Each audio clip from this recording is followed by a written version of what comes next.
Family, what's going on? It is Kyle Henderson of Beaman Football on YouTube. I appreciate you all being here. Tonight is September 3rd. It is 7:30. We just finished watching the Hey Coach show on the Crimson Tide Sports Network. I appreciate you guys being here for this breaking news update. So we got quite the injury report to go over, but I think the biggest news clearly is the news regarding Jeremiah Beaman, a defensive lineman who is out for the season. That is confirmed by Coach Kalen DeBoer. Look, I think that when you look to particular injuries and, how things have gone early on in the season, clearly it's been impactful without Tim Keenan against Florida State. Florida State was able to run the ball against Alabama. Now you lose Jeremiah Beaman. And I saw early on in the comments, a lot of people are like, well, Jeremiah Beaman, we didn't really do much, this and that. Look, this is a guy who started for the Alabama defense. If the other guys were better than him, wouldn't they have started over him? You see what I'm saying? This guy was a starter. This guy is somebody who had a breakthrough this spring and into the season. So now you look at the defensive tackle position. This is what happens when it does rain and it does pour, like Jarvis said inside the comment box. So going up against Louisiana Monroe this Saturday, you're going to be out Tim Keenan. You're going to be out Jeremiah Beaman. Those are two starters for the Alabama Crimson Tide, okay? Now, the good news, I guess, is if you go back to the injury report, and if you're just here, Jeremiah Beaman out the season with the knee injury, according to Coach Kalen DeBoer. But I guess you could get Tim Keenan theoretically next weekend. I mean, there's no need to rush, someone like that coming back, especially when you have SEC play 2 weeks after that. And you kind of look to who's next? Who's going to be behind him? Let me run through the overall injury report real quick while everybody gets checked in. This won't be a long live, just kind of, recapping a couple items. Jaden Roberts, according to Coach Kalen DeBoer, starting offensive lineman, will be back in the rotation after going through concussion protocols. Is he going to start? I don't know. They probably, play this weekend for sure for the offensive line. This is Jaden Roberts right here. Jeremiah Beaman, as just mentioned, he's going to be out the entire season with a knee. Tim Keenan, he's going to miss this weekend, could come back against Wisconsin. Jam Miller, running back, he could come back against Wisconsin. I would imagine, I don't know. Do you guys play these guys against Wisconsin, or do you save them to get better for Georgia? Probably save them, right? I don't know. Jarvis is just saying ESPN predicts Bama to go 6-6. I did not see that. And then Ryan Williams, I think he's day-to-day with concussion. So here's where we stand, and you're going to have to battle through this weekend. But Jeremiah Beaman, let me ask you, on a scale of 1 to 10, we're talking about Jeremiah Beaman. What do you think the injury impact is on a scale of 1 to 10 with losing Jeremiah Beaman for the season? Go ahead, sound off inside the comment box. What do you think about Jeremiah Beaman, his impact to this defense, him being out the entire season? And, you got to get Tim Keenan back up to speed. And look at it this way. You know what's crazy? This is, I'll go back to the screen, but look at this, okay? Let me just talk about something real quick. Man, this is what the defensive line and the entire defense probably looks like against Louisiana Monroe. But look at this, okay? You're out Tim Keenan, starter. You're out Jeremiah Beaman, starter, right? Deontay Lawson, clearly he's not 100%, right? So you theoretically are out kind of 3 starters from the defensive line. I guess next man up, like Q says inside the comment box. I mean, that has to be it. So you look at who is next. Who are guys that could come and be behind Jeremiah Beaman? Well, James Smith, and I know I see the same stuff that you guys do on social media. I saw him getting absolutely dominated by Florida State and the things that the guy from Florida State was doing to him. I mean, I can't believe none of that was called. Kelby Collins, I thought that Kelby Collins looked pretty good. And the thing about the defensive line, and we've talked about this plenty of times, is there's a lot of depth there. Kind of unproven depth, but there is depth. So you got Kelby Collins, James Smith, right? I would imagine that these guys, I'd say these guys start, but Edric Hill played more than Kelby Collins in this last game. So I think the starters against Louisiana Monroe will probably be James Smith and Edric Hill, all right? That's probably what we're looking at. Behind those guys, Isaiah Vaga, he was able to play. Stephen Boumwa, he didn't make the traveling squad, but he's there. And then London Simmons, he played against Florida State. So there we go, all right, for the defensive tackle position. How you guys feeling about the defensive tackle? You guys like, is like too much like negative news? Is it like too much to handle? Somebody inside the comment box was like, man, I'm really disappointed in, all the headlines and stuff like that, Kyle, that you're writing. And I was like, none of this is like fake, that like players are getting hurt. The team is losing. There are odds for the next head football coach. Like the TV station is talking about these things, Here's a look to the Alabama defense going into this game against Louisiana Monroe. I put the over-under less than 10 points against Louisiana Monroe. Is anybody like super worried that Louisiana Monroe maybe somehow keeps his game close? Is that something that could happen? Good evening to everybody, by the way, inside the comment box. We 11, I appreciate it. Thanks for being here, Lance Hunter. Mindy Miss Careless. Herman, what's going on? And I see you. Samuel, Lance, Big Matt, what's up, man? So here's what we're looking like going into week 2. It feels like war, huh? It's like we haven't even gotten into SEC play. We're already kind of going through the depth chart. And defensive tackle is an area, what's scary? I'm not trying to like scare anybody more. But this defense specifically, that's the last position that they need to be losing guys, right? Especially with like Deontay Lawson. And look, I even think Nakai Hill-Green, something happened to him last game too. So you have, some defensive tackles out. You have some linebackers that aren't 100%. That's a lot for a defense that struggles to stop the run. You know what I'm saying? It is what it is. We talked about this a little bit today. We talked about the Alabama offense and, Ryan Williams kind of coming over the middle. Here he is at the slot. I would imagine that they, depending on, I would imagine he's healthy, right, this weekend. Maybe he's – is there any reason to believe that Ryan Williams won't play? I think he'd probably play, right? But maybe they move him back up top, right? Or down here to the perimeter as a wide receiver. And maybe you go with like a Rico Scott, someone maybe a little bit more physical. I know Ryan Williams has been called out by everybody, right? You don't perform at the highest level, people are going to call you out. Like AJ McCarron, he's becoming, one of the biggest voices out there, right? He has his own platform, way bigger than anything that we have here. I mean, this guy's a mega star, right? He's calling out Ryan Williams. So, you look to the slot. I thought he would flourish in the slot. I get it. It's one game, but, it seemed like he kind of had alligator arms, right? But you move him around. You got it. He has playmaking ability. You got to get him around. Who would you put at the slot? You can't take Ryan Williams out. I'd probably put Ryan Williams over Horton and then Rico Scott. Or maybe Isaiah Horton in the slot. Does that work? Or maybe Jeremy Bernard. Jeremy Bernard's pretty big. I don't know. Who goes in the slot? Q, who you think? Young C Gamer, who you got up in the slot?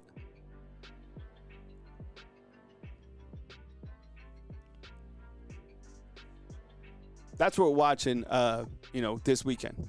We talked about Ryan Williams. We kind of pointed out some of his stats. You saw this probably earlier on the show. How about this? This came out later today. Did you see this? I had a couple videos on this. This is like really happening. The TV stations are running this. I'm not like, this is it. So there's already odds for Alabama to have another coach, okay? Like everything is fast in this world. Everything, all right? But before I talk about, these coaches that are on the board, I want to get your take about these coaches. Let me get a quick message in from our sponsor, Sleeper. Be right back in 2 seconds. Family, what's up? Kyle Anderson, Beaman Football on YouTube. As you know, I partnered up with Sleeper this year. One of the great things that you can do is you can make picks in terms of more or less, right? And you can get 100% match up to $100. Use the promo code, which is RTR. Terms and conditions apply. I'm going to take John Mateer right here over 2 touchdowns against Michigan. Do you guys agree? Let me know inside the comment box. You also got Justice Haynes. Yo, I think he'll have another strong performance. Give him over 65 yards against Oklahoma. I had to pick one more. I'm going to go with Arch Manning. I know he had a tough day at the ballpark, but give me over for Arch Manning, 278. They probably let him throw for like 300 or something like that. After you've done that, make sure that you have, you can choose how much you want to put in, $1, $5, $10. It shows you the winning amount right there. But it's just more or less, it's fun to play. This is something that I do along with fantasy football on Sleeper. Really easy to do, super fun interface. And I'm sure if you play fantasy football, you already know about Sleeper. So remember, get 100% match up to $100. Use the promo code RTR, and let me know inside the comment box what you think about my picks this weekend going into week 2 of the college football season. All right, fam. Yeah, so that's Sleeper. I love Sleeper. I use it personally. Remember, the promo code is RTR, clearly Roll Tide Roll. All right, so let me ask you this. Inside the comment box, go ahead and just look. Is there any name on here, and I'll go full screen, that you could see that's realistic? I'll tell you what. We already went down to Tommy Rees. Come on, that's what makes this list less believable. Plus, come on, man. Like, there's a part of me is like, okay, it's one game. It's the guy's second season. Mike Norvell coached 2-10, and he didn't get fired. The buyout's $70 million. Plus, another thing that we really haven't talked about, look, what about the players transferring? How are you going to get all that other money for, like, NIL to pay other players to come back? Can you imagine the fallout? Guys following Coach Kalen DeBoer. What if, like, Ryan, you know what I'm saying? You got to think if you're going to, like, have him get fired, players are going to follow him, right? So I have no idea. But you look at this list right here. Is there anybody? I mean, clearly Lane Kiffin. D'Amico Ryans is such a, like, no. D'Amico Ryans would never ever come back here. D'Amico Ryans is one of the best in the NFL. He's not coming back. No way. Kenny Dillingham, look, I love the guy. I think he's a really good coach. He's not ready for SEC. Q's mentioning Matt Patricia. Yo, man. You want defense? Matt Patricia would be a guy that you would certainly want to call. I know John Gruden is like a name people have been talking about. I don't know.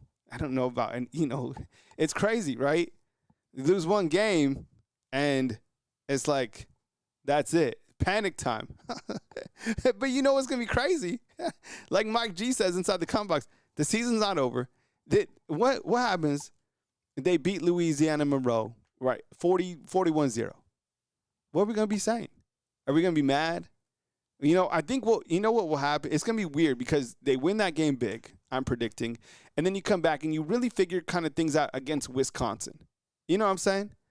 I don't know. It's a weird time to cover all this. It's just like, man, the first game of the season, I've never covered Bama when they've lost the first game of the season. So, so much so that DeBoer is already talking to boosters. Lose the opener, and boosters are starting to question, DeBoer. Do you see this? This is crazy. This is today. So on the SEC teleconference, DeBoer was asked about, boosters, kind of his message to the boosters. So this dude, man, you remember Saving Private Ryan when Matt Damon is like in the foxhole and he's just like getting like bombarded? By the way, Saving Private Ryan is such a good movie. This is DeBoer right now. DeBoer, Matt Damon, right? And he says, my message is this. I think we got a good football team that can still do big things. I mean, what else do you expect him to say, right? We've got to go out and prove it, and we got to go out and do it. So, man, Ice Cream U. Somebody said inside the comment box that they wore an Alabama shirt, and somebody made fun of them. Oh, man. So, shoot. There's a lot going on. There's a lot of moving parts. Here's a look at the weather for this weekend. You got it might rain for the tailgate. I don't believe any rain in Tuscaloosa. It comes in, it comes out so quick. 30% for the game. This is a graphic courtesy of North Alabama Storm Chase. For the fourth quarter, it looks like 75 degrees. I put up some over-unders last week. We were under on Ryan Williams, over on Journey Bernard, and under on Richard Young. He didn't score a touchdown. Our other bold predictions that missed, Florida State went over. Tommy C did not throw an interception, and they went over 300 yards against Bama's defense. We talked about the approval rating of these guys, which was clearly not good. And then these are the over-unders for this coming week. I have Kevin Riley. I'll take him more or less than 55 yards against Louisiana Monroe. I'll take him over. I'll take Kevin Riley over. I like Riley. Ty Simpson, I got to go under, right? Under for 315 yards. That's a lot of yards. He's not throwing for 315. I think the more interesting thing is, do other quarterbacks play in this game? And then Kane Womack's defense. You know what's going to be crazy? What are you going to say on Sunday when you come back, all right, and it's a shutout? You gonna be cool with Womack? Eric Thomas with the $20 super chat. He said, Ryan's NIL is over $2 million. Jeremy's is about $400,000. Kyle, who plays like number one wide receiver, asking for a friend? What's up, Eric? Yo, well, that's the thing, because it's not incentive based. So like for Ryan specifically, like everything that he earned was off last year. So theoretically, it's kind of like, incentive based. But like it should be like for everybody else, you got to be able to produce at a very high level. Now, everything that Ryan has earned, man, like he's got the personality, right? He made some of the most incredible plays we've ever seen. And, he's very marketable. But like a guy like Jeremy Bernard, that guy clearly is going to make way more than NIL in the NFL, right? So it should be performance-based. It should be based on like, catch 1,000 yards, get $100,000, make the All-American team, blah, blah, blah. Hey, graduate from the University of Alabama, $400,000, signing bonus or something like that. Get your master's degree, get a $200,000 bonus, something like that. But it's not. It's like before you even get here, pay me because that's what I want and that's what I deserve out of high school. I'm not particularly saying that about Ryan because, the guy did some crazy things last year. Now, he's got to continue to do it. Otherwise, he's going to continue to get called out. Plain and simple. These are not high school kids. These are not like these people make way more money than you or I, and you're paying them, right? If you contribute to Yale, Alabama, you're paying the players. So you have a right to be upset because you were putting your hard-earned money back into the players, right? So if you just missed it, kind of the high point of the show, I'm not going to be here long. I'll be back tomorrow on the longer show, of course. But the injury report looks like this. Jaden Roberts, he's back. I have no idea if this guy's going to start or not. Unfortunately, he's been injury-plagued. Jeremiah Beaman, this is like the biggest news of the night. He is out for the season with the knee. Tim Keenan could come back maybe next week. Do you bring him back next week? Maybe you save him because you have an open week, and then you have Georgia, and then you have Jam Miller. I'd probably say the same thing. And Ryan Williams probably day-to-day, right? But the biggest loss clearly is Jeremiah Beaman because you're missing now 2 defensive tackles going into week 2, right? A great question here by a user says, why isn't Keon Keeley playing? Why isn't I have no idea. I guess he's just not going to play. Maybe he plays at some other point. I don't know. He didn't play at all last game. It's like waiting for you remember the Great Pumpkin Patch? And we were out there, you're like Linus with your blanket, waiting for Keon Keeley to play. He's not, I don't know. I'm done. I'm not waiting for him to play. Either he's going to play or he's not, right? So that's kind of where we're at. So Tim Keenan out, Jeremiah Beaman out. Man, it's wild, right? So look, I think tomorrow we'll take a big, deep breath, and we'll focus on the game that Alabama is playing this Saturday. Nothing else. We'll talk about Louisiana Monroe a little bit. We'll talk about the players who need to step up, and we'll focus on the game that is taking place Saturday. You win this game, you take a step forward, right? I think that you do need to go heavy on the scoreboard, and you take momentum from that game. They need any type of momentum. This score being like close at half will be terrible. This score being close in the final score will be terrible. So we take it just one game at a time. Tomorrow we turn it to kind of more positive town, and we start to look at the positive optics, right? And I think they're 38-point favorites. So let's celebrate that because wins might be they seem kind of rare at this point in time. So we gotta sell. ESPN said that Bama's only won 6. So we can only really are we going to really only celebrate 6 times this year? Come on. I at least 7. At least 7 times. Oh, JTL's in here. This is an LSU fan, man. Are they still saying Bama's burning? It's kind of burning. There's a little fire going on. All right. All right, fam. Well, look. If you are get some rest. Say your prayers. You got to pray. Be where your feet are at. I appreciate you guys being here. Eric Thomas, thank you so much for the super chat. I really appreciate it. And we'll take it as it comes. This was I personally think it was a blow. You lose a guy who had, number one, I feel bad for like Jeremiah Beaman and his family. I mean, this guy had a really big breakthrough, right? And JTL's asking about the recruits. Yeah, that's one thing that's when you know the fires are getting hotter, is when recruits start talking, right? I haven't really seen any recruits say anything. I saw Sedarian Morgan say he's going to be back in town, a couple other guys. I think Jeremiah Alexander's mom is a huge fan. But, it doesn't take you long to lose momentum. You start losing, you start losing recruits too. That's when it gets bad. So, we'll see how it goes. The Hey Coach show, it's kind of like a softball show. There wasn't like the people who call in, it's screened. I didn't think he got asked any questions, right, that were difficult. It's a softball show. But it's their show, so it's their show, their rules. All right, I love you, fam. Thanks for being here. Get some sleep. Be easy. Stay where your feet are at. Thank you for joining me for this quick update on Wednesday night. I'll be back tomorrow at 10 a.m. Central Time. I hope to kick it with you. Thanks for watching. Hey, be sure and turn on all the notifications because there's a lot of videos that I'm dropping. So you want to make sure to turn on all notifications so you can get all the videos when I post them. Thank you so much for joining me tonight. Have a beautiful evening. Get rest. And catch you tomorrow right here on Bama Football on YouTube. See you, fam.